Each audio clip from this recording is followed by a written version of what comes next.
অবসরপ্রাপ্ত সৈনিক কল্যাণ সংস্থা কর্তৃক আয়োজিত মাসিক সভা অনুষ্ঠিত হয় 8ই আগস্ট রোজ শনিবার সকাল 10 ঘটিকার সময়। স্থান রাজবাড়ী আজাদী ময়দান কার্যালয়ে। সেনা, নৌ, বিমান অবসরপ্রাপ্ত কর্মকর্তাদের নিয়ে এই সংস্থাটি গঠিত। গত 2 ডিসেম্বর 1989 সাল থেকে সংস্থাটি অত্যন্ত নিষ্ঠার সহিত পরিচালিত হয়ে আসছে। সংস্থাটির মূল প্রতিপাদ্য বিষয় সমরে আমরা, শান্তিতে আমরা, সর্বত্র আমরা দেশের তরে। দেশ ও জাতির কল্যাণে সর্বত্র আমরা কাজ করে থাকি। দেশ ও জাতির কল্যাণে আমরা সৈনিক। এ সময়ে সৈনিকেরা একে একে তাদের মনের ভাব প্রকাশ করে এবং নিজেদের দুর্ভোগ দুর্দশার কথাও তুলে ধরেন। এই সময়টার মধ্যে কিন্তু অনেকেই আছে যাদের ভিতরে প্রায় 17-18 জন লোক টাকা কিছু টাকা উঠল করছে। এখানে দরদর্দি করে যাবে, প্রকৃত নাই।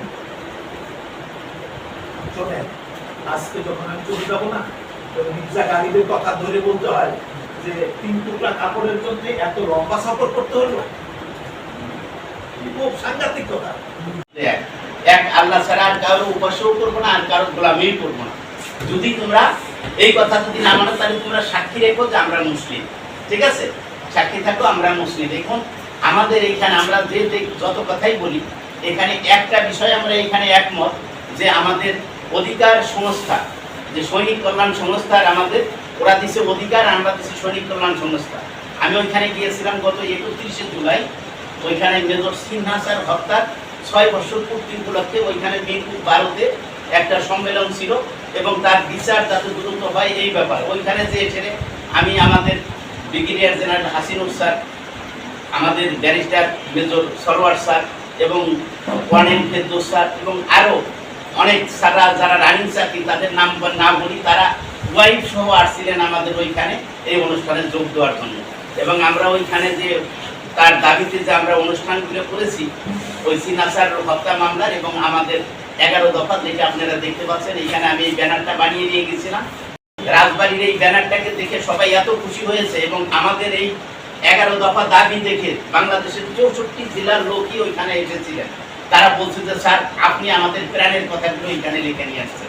আর এই প্রাণের কথাগুলো আমি যাওয়ার আগে যখন লিখে নেই, আমাদের সভাপতির সাথে আরো আলোচনা করেছি, আমার নাসির স্যারের সাথে আলোচনা করেছি এবং ওইখানে অনেক সংস্থাই আছে যাদের রেজিস্ট্রেশন নাই, কিন্তু আমাদের এখানে অনেক লোক আছে বলছে যে আপনারা যদি একত্রিত থাকেন এবং বাংলাদেশের, আমি 89 বলি নেই, আমি বলছি যে স্যার আমি আমাদের মানে সংস্থা 90 সালে প্রতিষ্ঠিত, বলছে যে বাংলাদেশের সম্ভবত, স্যাররা বলছেন যে বাংলাদেশের সম্ভবত সবচাইতে পুরাতন সংস্থা আপনার রাজবাড়ী। এবং আমি বলছি যে স্যার আমাদের রাজবাড়িতে একটা আছে, আমাদের নিজস্ব একটা কার্যালয় আছে, অফিস আছে, আমরা রেলওয়ের জায়গা নিয়ে করেছি এবং হাসিবুল স্যারে বলেছি যে স্যার আমাদের রেজিং দিয়ে আছে ডিসেম্বরে, বলছে আপনি আমাকে জানাবেন, আমরা চেষ্টা করবো আপনাদের ওইখানে রাজবাড়ি থেকে যে বাংলাদেশের 1 নম্বর অফিস হিসাবে এইটাকে গণ্য করা যায় কিনা। তো এটা আমাদের জন্য একটা সুখবর না? পুরা 64 জেলার ভিতরে আমরা যদি 1 নম্বরে আসি এবং আমাদের আল্লাহ করে আমরা যারা কাজ করতেছি, আমাদের রেজিস্ট্রেশনটা যদি হয়ে যায়, এটি কিন্তু আমাদের একটা বড় পাওয়া। একটা ভালো কাজের আমরা কারো কাছে খাবারও চাই না, কোনো কিছুই চাই না। সেনাবাহিনী তো আমি বলছি যে স্যার আমরা যদি এতটুকু চাই, সেনাবাহিনী যদি একটা সৈনিক একটা দেশীয় কাজ করার পরে একটা অফিসার যদি বলে যে স্যার আপনি যেটা করেছেন ওয়েল ডান, গুড, ওইটি তার জন্য বড় পাওয়া, তাই কিনা? কোনো অধিনায়ক তাকে টাকাও দেবে না, কোনো কিছু, আর তার যদি 2টা গালি দেয়, বকা দেয়, এটার জন্য তার জন্য একটা ডিসক্রেডিট। আমি মনে করি আমার যে ভাইয়েরা এখানে যারা তিলে তিলে আমাদের এই প্রতিষ্ঠান গড়ে তুলেছেন, তাদের অবদান কখনো ভোলার নয়। যেমন আমাদের বর্তমান যে অস্থায়ী রাষ্ট্রপতি এবং মাননীয় স্পিকার মেজর হাফিজউদ্দিন স্যার, ওনার জীবনী পড়ে দেখলেন, ওনার জীবনে কিন্তু সব কিছু পাওয়া দাওয়া শেষ। উনি এমন একটা, ওনার 83 বছর বয়স, বলছে যে আমি যদি আপনাদেরকে এই শেষ বেলায় এসে, স্যারে যেটা বলে গেছে যে 3 টুকরা কাপড়ের জন্য এত কষ্ট, স্যারে বলে গেছে যে এই সেনাবাহিনীতে আমি, ও স্যার কিন্তু ইরিগেশন করে ভর্তি ছিল, ওইখান থেকে রিমাস্টেড হয়ে বেঙ্গলে আসছে আমাদের হাফিজউদ্দিন স্যার। এবং তারপরে সিনহা হত্যার ব্যাপারে স্যার বলছে যে একজন আমার ব্রাদার অফিসার, তাকে পুলিশ তাকে মানে গুলি করার পরে তাকে পা দিয়ে চাপড়ায় ধরে এবং তাকে 1 গ্লাস পানি পর্যন্ত দেয়। আমাদের সেনাবাহিনীর মেজর থিম হচ্ছে বহিঃশত্রুর হাত থেকে দেশকে রক্ষা করা, তাই কিনা? আর পুলিশের কাজ হচ্ছে দেশের আভ্যন্তরীণ মানে শত্রুকে মানে শৃঙ্খলা বজায় রাখার জন্য যা যা করার এইটা হলো পুলিশ করবে। কিন্তু এখন যদি পুলিশ মনে করে আমরা শত্রু না, সবার আগে দেশ, তার মানে কি সবার আগে কি দেশ, আর দেশ রক্ষা করার জন্য সশস্ত্র বাহিনী। আমরা কি এই মানে সম্পর্কে এই প্রশ্নের উত্তরে কি সবাই আমরা একমত? অবশ্যই একমত হতে হবে। সবার আগে মনে রাখতে হবে যে আমরা শৃঙ্খলা বাহিনীর সদস্য, আমাদের শৃঙ্খলা হইল মেন। যেই জাতির শৃঙ্খলা যত ভালো সেই জাতি তত উন্নত। ঠিক আছে? তো আমাদের এই 11 দফা দাবিটা সবাই পছন্দ করেছে এবং এটা আমাদের সবার বিরানোর দাবি। এবং আপনাদের আনন্দের সত্ত্বে জানাতে চাই যে এই যে 1 নম্বর দাবিটা অলরেডি সরকার আমলে নিয়েছে, 2 নম্বর দাবিটাও আমলে নিয়ে গেছে। ঠিক আছে? 1 নম্বর কি সবার জন্য অন র্যাঙ্ক অন পে। ঠিক আছে? 2 নম্বর কি আমাদের স্ত্রীরা সেনাবাহিনীর মাননীয় সেনাবাহিনীর প্রধান আদেশ দিয়েছে 2 বছর আগে যে স্ত্রীরা চিকিৎসা পাবে অবসর। কিন্তু সিএমএস গেলে কি বলে জানেন?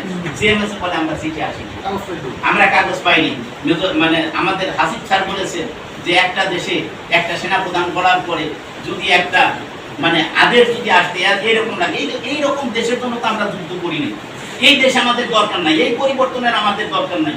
আমরাও স্যারের সাথে একমত কিনা।